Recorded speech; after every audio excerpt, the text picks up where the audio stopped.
these drugs are being sourced from the society. They are being sold in the society. They are being consumed by society members, and the merchants are society members. So the problem and the solution lies on the people.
You find people, you know, who are angry, people who are anxious, people who are depressed, who, in order for them to maintain sanity, have to resort to these substances to keep them going.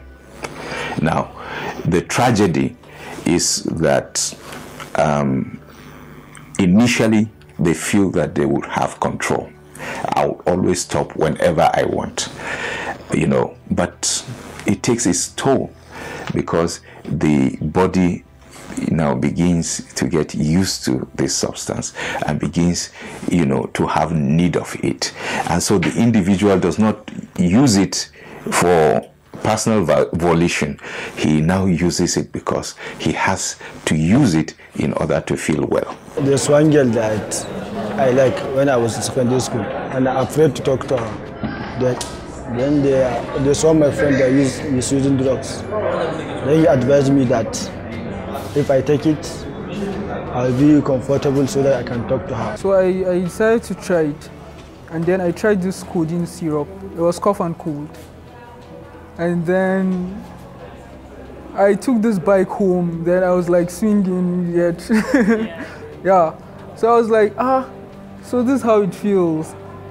And then on and on and on and on. The teenage age in life, you know, there are some things that, okay, you would like to experience something like an adventure. So I wouldn't say I got into drugs because of this. Let me just say curiosity. In Nigeria as a whole, people use all sort of drugs, you know, that you could think of. You could mention from the cocaine to the heroin. And of course, if you're asking most common drugs that is used here, they are actually prescription drugs.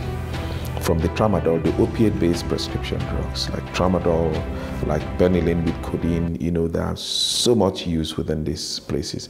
They also use other drugs like the benzodiazepines, like Rohypnol.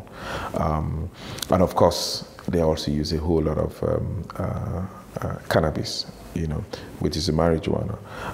So these kinds of drugs are used. Incidentally, there are, you know, drug use depends on the area of the country. For example, if you go to Jos, for example, they drink a whole lot of alcohol and they brew a whole lot of alcohol. If you go to the Niger Delta region, they brew a whole lot of alcohol and all that. I'm sure you must have heard the news where about 20-something people just died within a period of 1 week because of the alcohol that was brewed. And this is because it wasn't properly regulated kind of alcohol.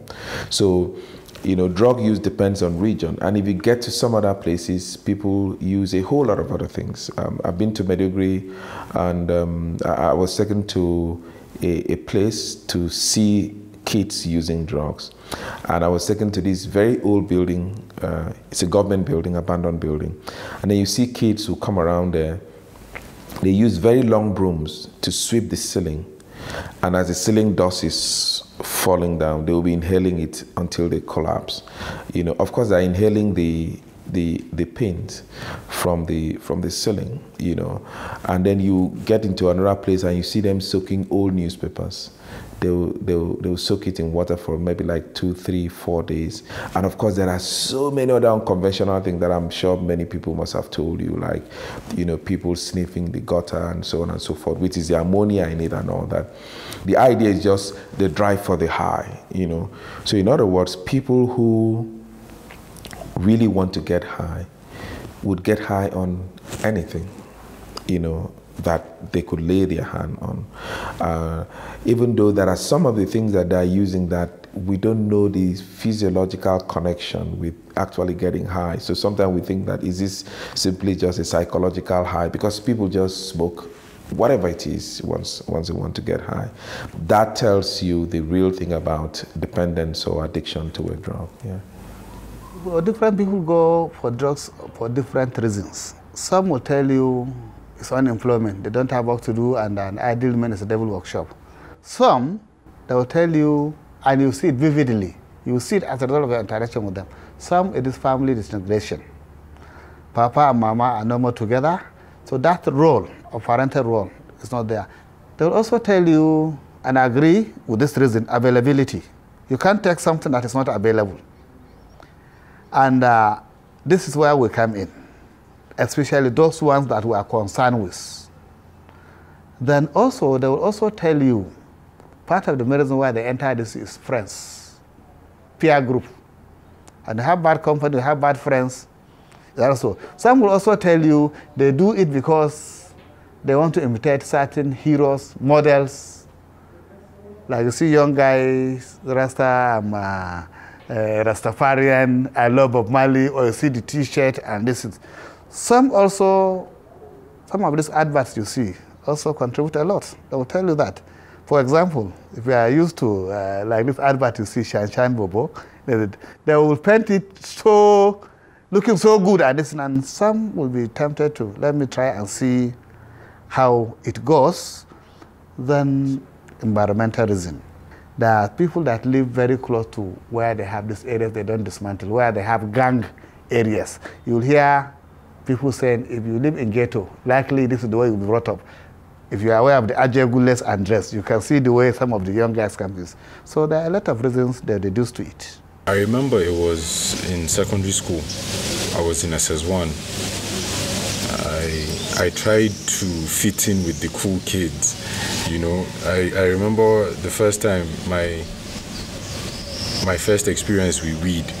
I actually didn't smoke it, I sniffed it in school because, you know, I was in a strict school, and, you know, the guy that brought it, we couldn't roll it and smoke it, so we now mashed it, you know, and sniffed it, and everybody was just feeling high. And I remember being overly excited that day, and from then, you know, because of the experience I had with it and the person that gave me, if we had a party then, you know, I'll be looking forward to going to the party, because the guy will be like, if you come to the party, I'm going to get some weed for us to smoke.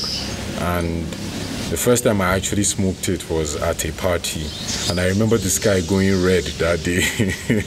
And I told myself, like, this is the shit, and, you know, all my worries just disappeared. Coupled with the fact that back then, that was the same year I lost my dad, and, you know, I couldn't handle, you know, I don't know, but that was when I started getting high. It's not like I had any major personal, you know, problems. Like you hear a lot of people say, I started using drugs because I had to fill this void, or I had somebody passed, or something bad happened to me. I wanted to numb the pain. That wasn't the case for me. It was just watching people do it. And I was curious. What's so special about this? And initially, I was one of those people like, never. I'm never going to do that, you know. But I continued growing up, and I mean, university, that's a bigger crowd. Like that's an even larger audience to get influenced by. And it caught up with me. One day, I just had a stick of marijuana. And from there, it became 2.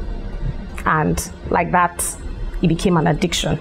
I just realized that, you know, from time to time, I really felt like it wasn't a problem, like it wasn't an addiction. Like, oh, I just do it for the fun. But I realized that there'll be times when I need to do something and I feel like I can't function if I haven't had that high. If I haven't got enough, you know, if I haven't taken something to make me feel like I was doing okay.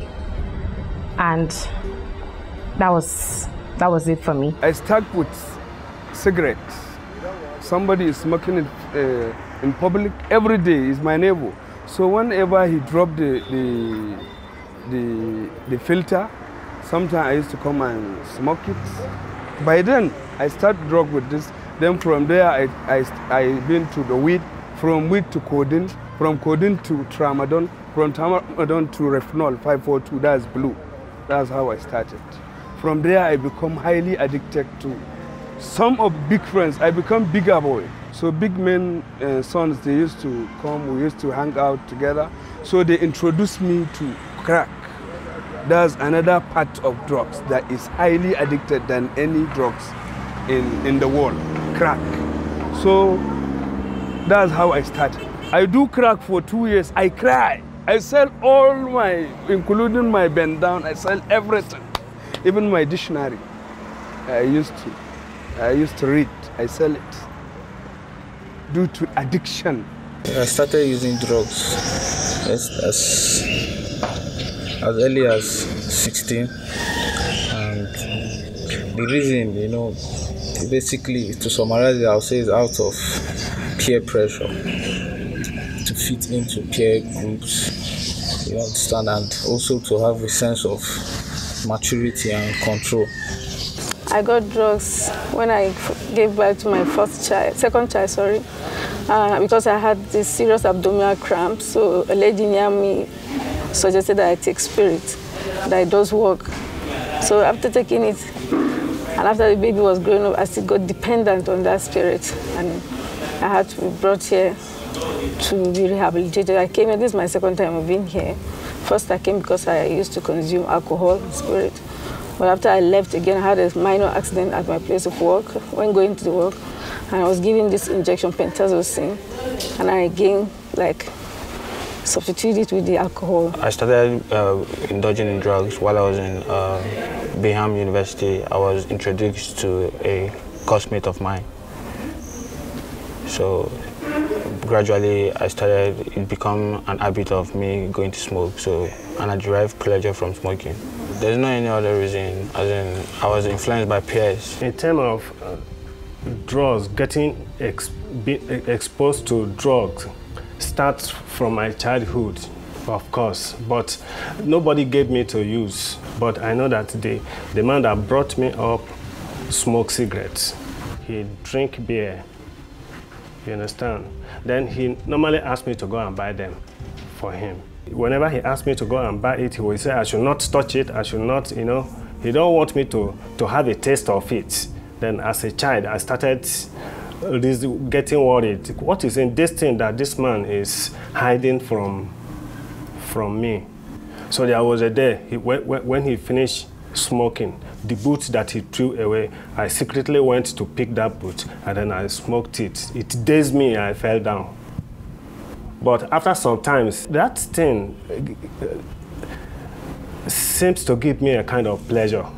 I started in secondary school when I was in SS2. That was 2004. Okay, my best friend's older brother was on drugs before I started. So he usually sent us to the pharmacy to get them for him. Of course, they wouldn't sell drugs to him. So, like, I just wanted to try it, my friend and I. So that was how we started. From then, also in school, my classmates were, some of them were in drugs. And I was like, I wanted to feel among. So, yeah. I was experimenting and I was curious. We're getting to SS2, just a year to finish our O-level, one of us introduced this tablet they called D5, Valium 5. So we're developing another pleasure from that one, then we start taking it. We start taking it from 1 tablet to 2, from 2 to 3. Well, addiction is a brain disease, first of all. And like every other disease that people are affected with, it occurs in degrees, and the causes are varied. With addiction as a disease, we know that at the root cause there's a genetic component. There's also environmental components, social components, if you will. But the summary of the fact is that addiction is a brain disease, and people who have this brain disease typically require treatment and are capable of recovery and living a normal life. The physiological makeup of an individual can determine how quickly one can get intoxicated to drugs. However, everyone can become dependent on a drug, irrespective of the physiological makeup. I'll give you a typical example. The physiological makeup of individual determines, for example, how quickly one can get drunk on alcohol. For example, if a man and a woman who have never drunk before starts drinking at the same time, sitting down on the table, the woman will get drunk a lot faster than the man. And that is because of the physiological makeup of the woman. The fat distribution in the woman very different from that of a man. The metabolic rate of a man is different from that of a woman and all that. The muscle distribution is quite different. So all these things play a huge role in determining how soon one can get intoxicated or the effect of the drug, on an individual. However, every individual can get dependent on a drug, irrespective of the physiological makeup of that individual. And so a lot of factors may come in to determine how soon that happens. But ultimately, every individual can get dependent on a drug if they keep using that drug consistently. Because the way the drug does is that it reacts in the brain. It changes the way the receptors behave in the brain, especially in the pleasure centers, changes the way the cells are adapting.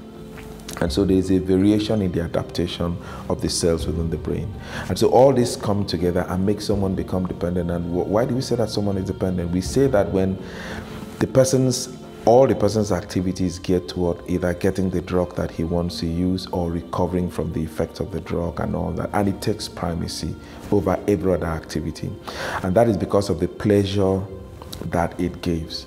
And the pleasure is, varies with the individual drugs. And that pleasure is what drives the person. And when the person doesn't take the drug again, there is what we call craving. The person would be looking for the drug. You could see them, they could be restless and so on, so on. All they're thinking about is how to get the drugs by all means and all that. So every person could become dependent on the drug if they take the drug for long enough time and in high enough a dose for an extended period of time. They could get dependent on the drug. Getting to 300 level in university now, I was still smoking. Then a guy introduced the use of Indian hemp again. That was how we kept maturing in the use of illicit drug, So we took this one. What actually made me to have a taste of that Indian hemp is that they said if one take Indian hemp, it can turn your head, you can go crazy, you can do this and that. So, and the kind of person I am, I like to put things into practice to see, to know whether this thing, whether it is actually doing what people say it used to do. So that day, I just took some of it, the dried ones. I didn't smoke it. So I just put it in my mouth and started chewing it. I chewed it. We were in a party in the night. I chewed it. Then after 30 minutes, I discovered that my body chemistry is no longer the same. So without telling any of them, my friends, I left the party and I came home alone. I walked all the way from about 2 kilometers away from my house. I walked it up to my house. Then I slept. This thing was in my body for more than 3 days. You know, I was feeling the effects. And then my eyes, people that were looking at me said my eyes were like as if I was just waking up from bed every time. Yeah, there are actually several ways of classifying drugs, but if we take the classification system that you've just mentioned as stimulants, depressants, and hallucinogens. Now, these drugs are being classified on the basis of the way they act on the central nervous system. So when we say a drug is a stimulant, we're referring to a drug that excites the central nervous system, stimulates the central nervous system. So for example, you see long-distance drivers who take drugs that stimulate the central nervous system, like if they take the amphetamines, for example, they take things like coffee, they take things like cola and all that. Now this keeps them awake for a very long time, and that's also what students will likely take so that they will stay awake to read. So you stimulate the central nervous system.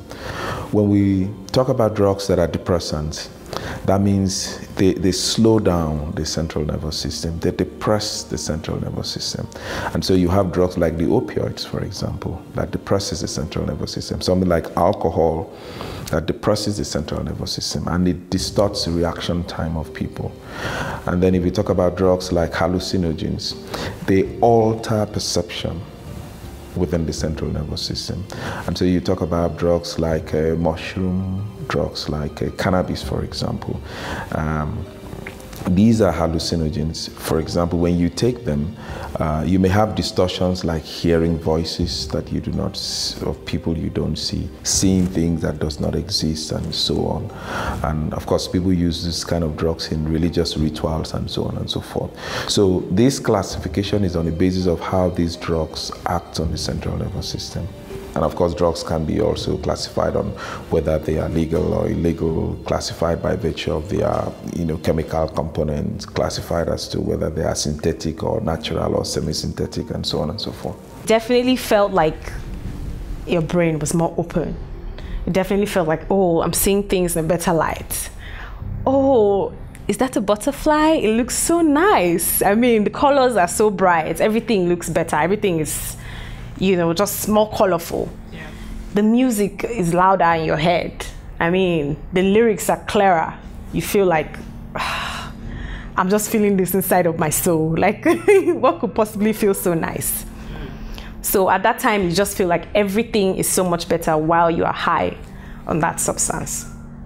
It took it dawning on me to realize that I actually abused this substance to perform better, or, so to say, make me feel like I was doing better at the time. Well, opioids are drugs. They act in specific centers of the brain. Oftentimes, that they act in different centers. Some of it could be to possibly maybe reduce pain, and sometimes they act on the pleasure centers in the brain.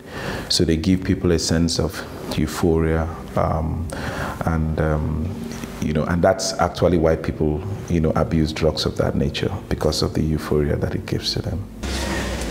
Well, life in general, the way I used to view life then was quite different. I couldn't enjoy life without getting high. I wake up in the morning, the first thing I do is, even if I don't have cigarettes, is smoke my weed. After my weed, I proceed to, as that day goes, I proceed to look for my rochi. And after my rochi, there was one time I even believed that my day could not go well if I have something coming up. If I have to meet a target or I have to do something, if I don't get high, it won't go well. That was my mentality. If I don't get high, nothing goes well. So I actually lived to use drugs. I didn't know how to live without them. They were actually fun to do. While I indulge in smoking Arizona, I get euphoria, and my dopamine is always craving for it. So I always try my try as much as possible to get those drugs in all costs. The things I thought I enjoyed while using drugs was the company I keep. As in, I thought that is the most lively company I could ever have without using drugs. So I think, and the euphoria also. I use drugs because it boosted my confidence. That was, I think, that was the main thing. You get the boost in confidence. You can face anybody, you can challenge anyone. Yeah. I used cannabis, that's weed. I used alcohol, I used crack cocaine, I used codeine, and I used refinol. I'm into codeine, and I take refinol, and I take Loud Arizona. Loud and Arizona is an upgraded version of skunk. I started with cannabis, then cough syrup, switched to tablets, and later when I started doing cocaine, heroin, meth, ecstasy, and alcohol.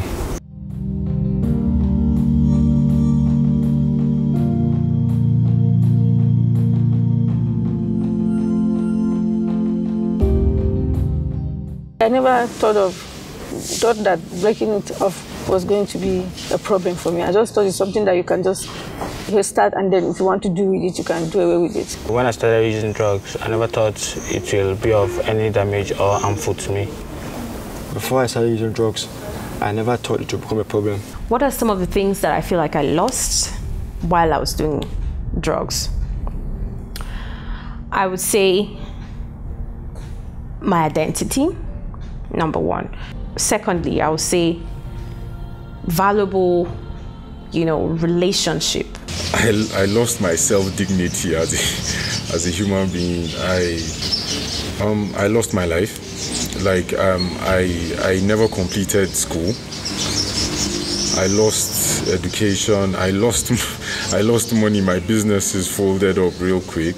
I lost my wife. Well, the other things here, this drug has caused me is, as a nurse, I'm supposed to be at the last ranking of nursing, a chief nursing officer, but today I'm just a nursing sister, who is below my position, the way I was supposed to be. Even my juniors are ahead of me, because I didn't have time to go for interviews, for promotion exams, because I was dead drunk. So I think that caused me a lot of it, and even family issues. I was shortlisted for the Nigerian Navy. I couldn't make it because I was tested for substance abuse, and they found that I'm into substance abuse and other things, financial, as in my money, I hardly save. I've been to 4 universities, yet I have not graduated yet. Yeah, financial, financial implications and all. I lost closeness with my loved ones, people that are very, very necessary in my life. You understand? They either run away from me or I run away from them, because I don't want them to come and start talking to me about the use of the drug. The use of drug also made me to marry a woman that is not my wife. And at the end of the day, I regretted it. Drug problems is not a willpower problem. I think we should just state that very clearly from the outset. It's not true that you just tell someone, just say no to drug. And that is why I told you that the concept of the sensitization program that says say no to drug doesn't really make sense at all, in any way at all. Because if people could say no to drugs, then there are so many things that they do that they would never do. I give you a typical example. I went to one of the West African countries, and I was taken to where they do take drugs, to interact with the guys. And I was watching the guys shooting. I mean, that's injecting themselves and all that. And then you see someone who has money, he buys heroin, he injects himself with heroin, and then within about maybe 1-2 minutes, he withdraws about 10 mils of his blood, and then he sells 5 mils to people. He injects them, and then they take it, and then when they urinate into a bottle and then share it among themselves and drink to get high. Now, I have managed a patient who was going to sell his blood to use drugs. You know, he was using cocaine. So he was selling his blood, and then he would take the money to go and use cocaine because, nobody wanted to give him money any longer, so he had to sell his blood. And when he was brought in for treatment, he had to be sent to Federal Medical Center. That was in Abeokuta. And he was transfused with, I think, 4 pints of blood over a period of 3 weeks before he was sent back for the drug treatment. Now, the point I'm trying to raise is that when I see people who are well accomplished, like doctors, like politicians and all that, break down with substance use problem and they have to be treated, even medical doctors, and they bring them to me for treatment, nobody who has the capacity to say no to drug would allow himself to be dragged that low. So addiction is never a willpower problem. It is not a moral problem, where you say that when you know what is good, you don't use drugs, and when you don't know what is good, you use drugs, and so on. Most of these victims you see of drug abuse don't even know what they are doing. They don't even know they are doing something that is harmful to them. I'm a nurse, like I said, so it was prescribed by one of our doctors who really didn't know about my addiction problem. So after being in the hospital for 2 days, I was discharged because it was just not, just the backache I had. Then when I came home, I started buying some. I thought it was just a joke, but I found that I was so dependent on that drug. Even without the pain again, I just need to give it to myself. The opioid painkillers, they're actually looked at as narcotic, medications, and they are possibly one of the best medications to deal with the issue of pain. And that's why people who have, for example, cancer and the rest, they would often give them opioid-based medication, which deals effectively with the pains that they have. I would want to say that before now, everyone has been working with the best intentions, but the best intentions, are they really evidence-based practices? Are they things that have been tested? Are they things that have been proven? Yes, people work with gut feelings. Oh, I feel that this is what it should be. I feel that if this child is confined, then he will stop all this. I feel that if I take away all the money this child has, he will learn a lesson. I feel that if I expel this child from school, he will know that what he did was a very grievous crime. This is what people have been doing because this is what they think is the best to do. There is this incident of a child who was in senior secondary school, 16-year-old, very brilliant, very intelligent, but the parents caught him with Indian men. And so they felt this was an embarrassment to the family. And so they locked him up in the house for 10 years. And by the time they brought him out, he was already having mental issues. I have seen someone that had been treated in a facility where he was sent in for 8 months, and he said he was not interested in being treated. He wasn't interested, he doesn't want to be treated. And the mother said, okay, you'll be there until you're interested in being treated. He said, okay. He stayed there. All the money that they gave to him there for his pocket money and all that, the young man refused to spend it. He said no, that he's just keeping his money and all that. And when he was released after 8 months, he left the facility and went straight to a joint and threw a party. The point I'm trying to make is that locking up someone for 1 billion years doesn't deal with the issue of addiction. Now, I would prefer not to talk about addiction as a disease that is being cured. I prefer to talk about addiction as the possibility of someone being in recovery, just like hypertension, just like diabetes. Oftentimes, we don't use the word cure for them, but people could be in remission. Someone could have hypertension and his blood pressure is controlled because he's always on his medication. Someone could have diabetes and is controlling the blood sugar by virtue of his diet and possibly with medication and all that. Someone could have become dependent or addicted to a drug and is keeping that in, and it remains in recovery by virtue of the kind of activities that it carries out, by virtue of the possibility of him joining groups like the mutual help groups like Narcotic Anonymous and all that, by virtue of keeping up with his counseling and all that, by virtue of keeping up with his sponsor and all that. So it's possible for people who have been addicted to drugs to remain in recovery and do very well. So more broadly, the United Nations Office on Drugs and Crime has the mandate in relation to the 3 drug control conventions of the United Nations, and we are charged with ensuring that countries that are ratified to those conventions comply with them. Nigeria is actually signed up and ratified in relation to those 3 drug control conventions. My role here at the moment is in relation to a European Union funded project that started in 2013 and implemented by the UNODC. It's called Response to Drugs and Related Organised Crime in Nigeria. It's a very broad project and large scale in its scope, and it looks at drug control through a very balanced approach. When we say balanced approach, we're looking at giving equal attention and emphasis and focus to drug demand reduction, so trying to stop the demand for drugs, and also supply reduction, so in relation to law enforcement responses. So we're making sure that this project is designed, which is in line with the international settings in relation to drug control at the moment, is that it should be a balance between both settings. And in the past, you may be aware that there was more of a law enforcement focus. Over the past many years, it's come back to a more balanced approach, and it realises that both approaches need to complement each other.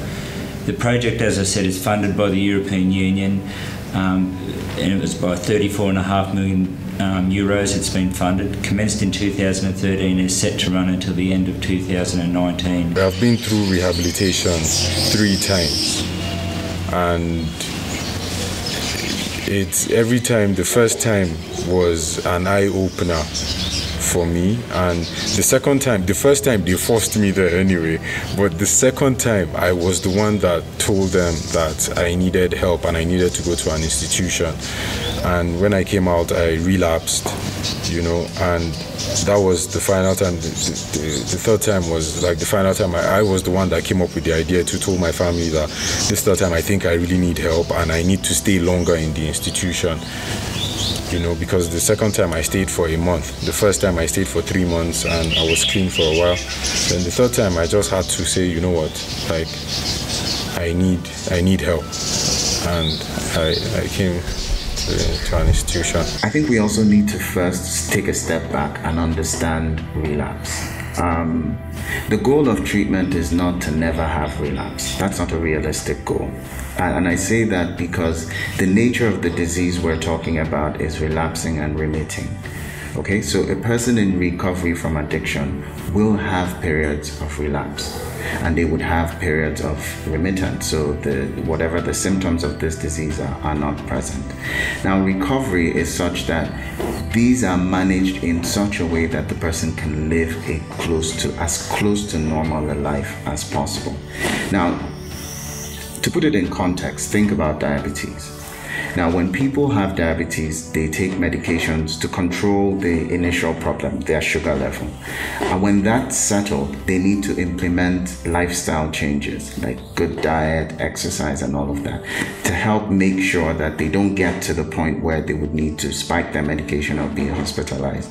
But if you know anyone who has diabetes, you would know that they would have to be hospitalized several times, mainly because the question of making lifestyle changes is not easy for anyone. I don't know if you've ever tried a diet or tried to exercise or tried to, any new lifestyle habit. It's not the easiest of things for people to put into context.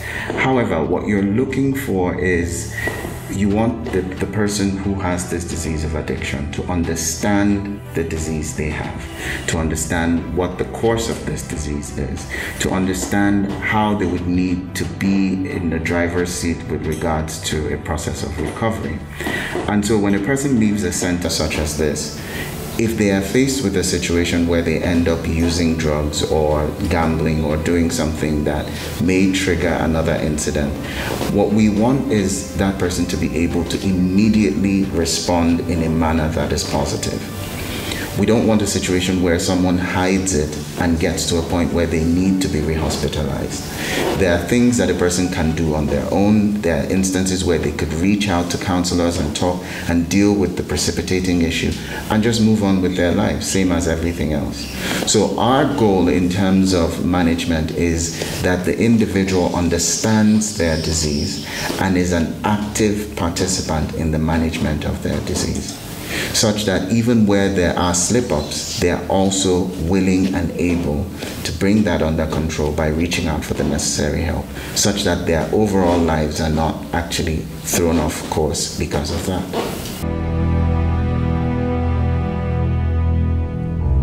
At what stage did I realize and know that I had to change? It just dawned on me that I was different from the person who I knew growing up. You know, I looked at myself and I knew that you are becoming something else. This is not you. You needing substance to function. This is not you. When you're happy, you feel like you need substance. When you're sad, you feel like you need substance to numb your pain. When you're angry, when you feel empty, you feel like you need substance to fill that void. This is not you. I just realized it was a sudden, moment. It dawned on me that I had changed from the girl that my parents raised. I was no longer the person I used to know as a child. I had become someone else that I didn't understand. And I just sincerely, genuinely wanted to change that. I wanted to be myself again. I wanted to be in control of my own life again. Everything in my life started going downhill. I found myself,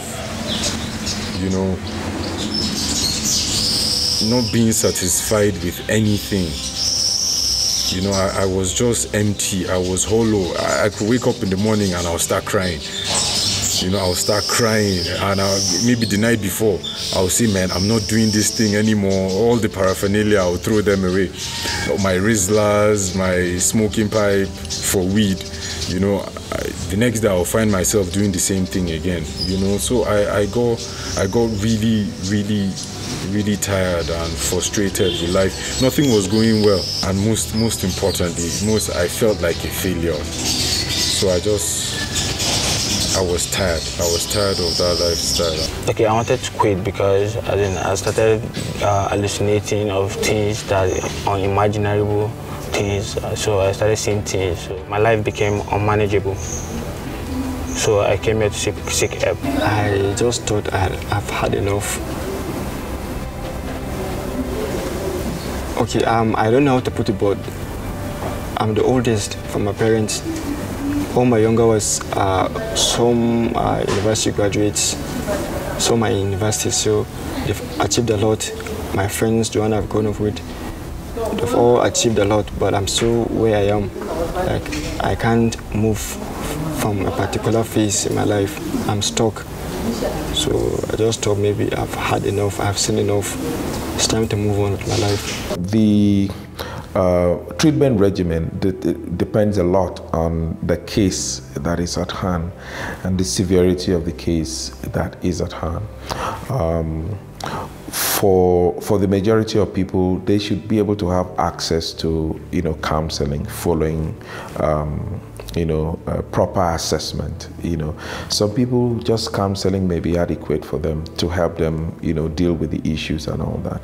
For some others, they will require more like an inpatient kind of treatment. But for most persons who are actually dependent on a drug, they would really first require to come in and then have a detox done. Detoxification is to safely help the person withdraw from the drug that he was using, but that does not treat the problem. The people have to withdraw safely from the drug that they are using for them to be engaged in treatment. And so oftentimes people may just do a detox for 2 weeks and they say they're okay. They're not okay because you've not even started treating people at all. I told you earlier that addiction or dependence on a drug changes the brain. Now, studies have shown that it takes more than 3 months or more for people's brain to return back to near normal after they have stopped using drugs. In fact, in the case of alcohol, people have been seen 9 months after still, doing some PET scans and so on and so forth, not returning completely to what it used to be before. The adaptation becomes almost, there is still residue of the adaptation, which may still make the person to crave and possibly go back to drug use. And so they may require more like an intensive kind of treatment where there will be things like cognitive behavioral therapy being used to assist the individuals and all that. Some of them may require some basic life skills, that's to learn these basic life skills, which may include issues of assertiveness, refusal skills, and so on and so forth. And so all these gamut of therapy could be brought to bear for people who have drug use problem. But I think that the most important focus should be in even prevention, which is what it's hardly being done. The treatment facilities we have in the country are mostly residential, mostly in the capital, mostly in tertiary institutions. And that means, psychiatric hospitals and teaching hospitals.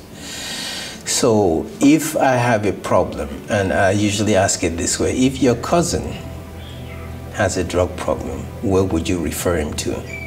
You find out for most of us, we will scratch our heads because you're not sure which facilities exist and which ones actually provide evidence-based treatment.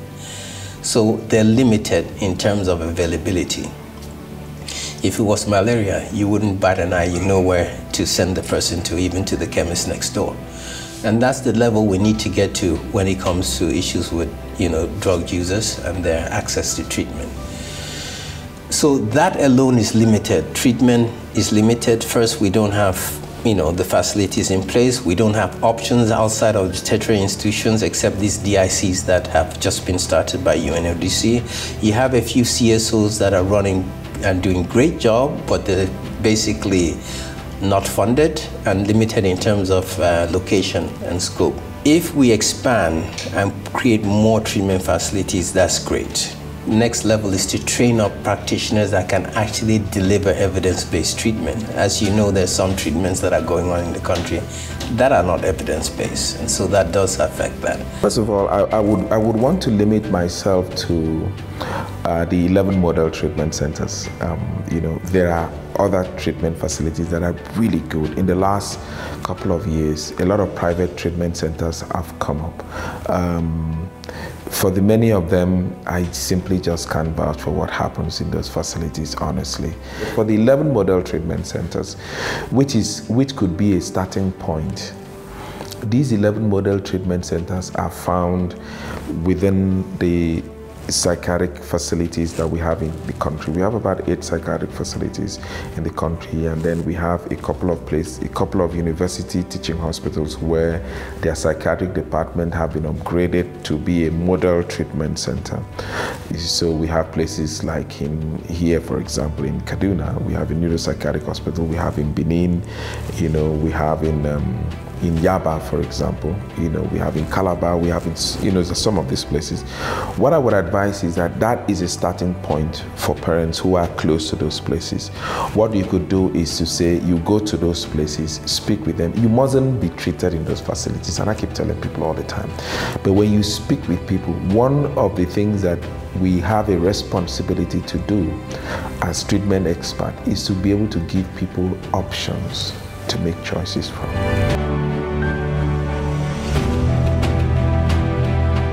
There's lots of things that need to be done. The institutions that provide drug treatment services need to be strengthened still. I'm talking about the Federal Ministry of Health, I'm talking about the National Drug Law Enforcement Agency, and community CSOs need to be strengthened as well to be able to deliver. I think a big part of the solution is low-cost community-based treatment services, expansion of those. High-cost medical hospital-based services are difficult. As I said, they're expensive. There's still stigma associated with accessing them. People have to move often from their communities. People find it difficult to move from their communities from a range of factors, whereas I think we need to go to where the drug use is happening in the communities. I think that's a big part of the solution, and that's something that we've been pushing for within the project and will continue to expand in relation to community-based drug treatment services. That time, when I look back at it, if I had known better, I would have done better for myself. I would have done things differently because there would be this satisfaction that, you know, I lived life the right way. I would have been more selective on people I associated with while being a child, you know, especially towards the adolescent age and teenage age. I would have been more selective. I really had a personal encounter, you know, and I had this enlightenment that there's so much more to you. There's so much out there. Like, you can't just be here struggling with something that the Holy Spirit could just help you deal with. And when I realized how much content, you know, I could lay my hands on, how much things I could fill my inner self with, and I started to touch on those things, the Word of God, I started to inquire, started to ask, started to tell people, okay, this is what's going on with me. You know, I started to make new friends, started to, you know, just feel, I mean, I had cut my circle away, but I had nothing else to fill the void. So it was when that emptiness kept coming back at me that I kept going back to use. But now I had something to fill that emptiness, and so I never felt the need to ever go back. And today it's, I mean, 5 going on 6 years, and I've been okay. I miss a lot of things. I cry for help because I'm addicted. My friends put me into the world of codeine, tramadol, and weed, that's Indian hemp. So after I become addicted, they leave me.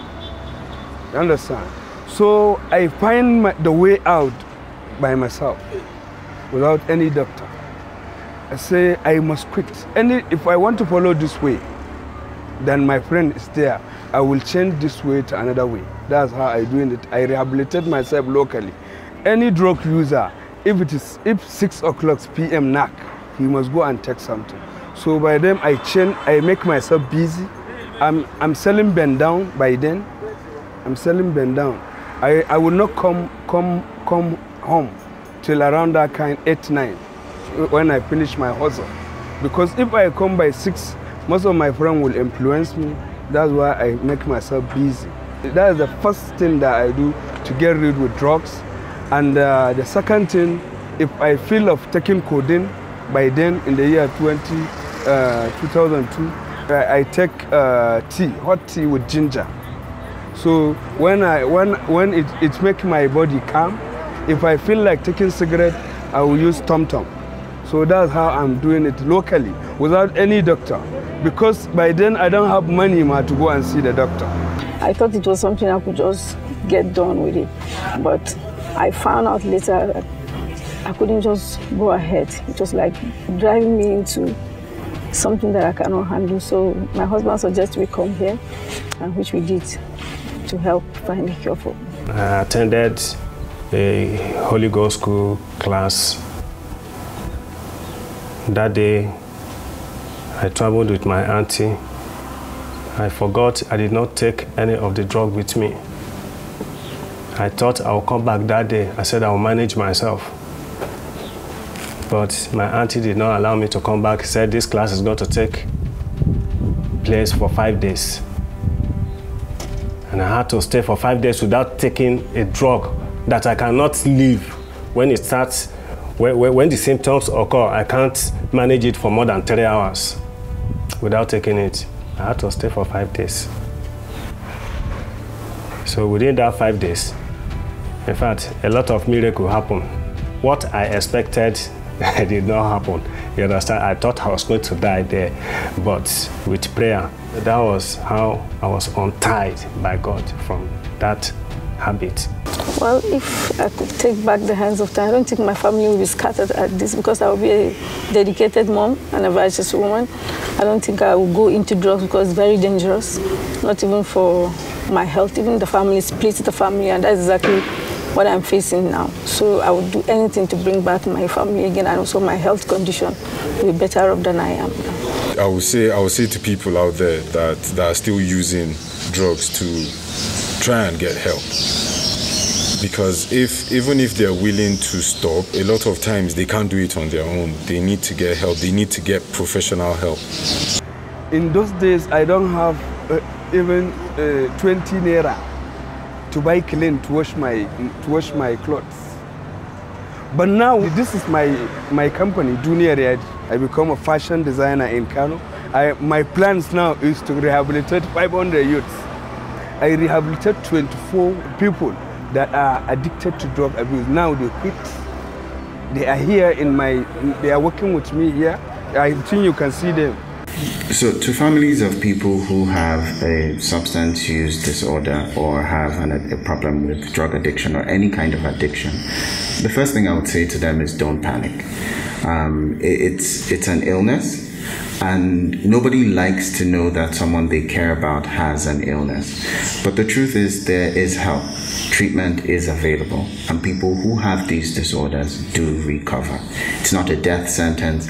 It is not necessarily as a result of any kind of moral failing, both on the part of the person with the disorder or on their part as parents or family members. But they would need to actually make certain adjustments, both the person with the disorder and their loved ones, in order to accommodate the kinds of lifestyle changes that this person is going to need to make to go into recovery. The culture of silence isn't helpful in relation to this issue. It needs to be, some of these issues need to be ventilated and discussed in an open forum quite easily. People who have a drug use issue should be able to free to talk about it. They should be able to look for solutions. In terms of Nigeria, there needs to be an avenue where people can talk about this freely. It shouldn't have the stigma associated with it. So it just needs to find a mechanism, and I think that's part of education, part of awareness of the issues. And people, I think, have been scared of drug use, and they've been told that drug use equals criminals, drug use equals terrorism, and all these different badges that come with it. Drug use equals unhealthy people. It's not always the case. There is only a small minority of people that where drug dependency becomes a real issue. Well, one of the policies we need to change, and I guess that's more policy and legislative, is one that looks at the drug user not so much as a criminal, but as a person that has a health problem and needs attention of a healthcare practitioner. That alone changes many things in terms of how we then interface and interact with a drug user, making that person to see himself more as a person, more as a human being, and more amenable to the help that's being offered. So that's one of the things that needs to change.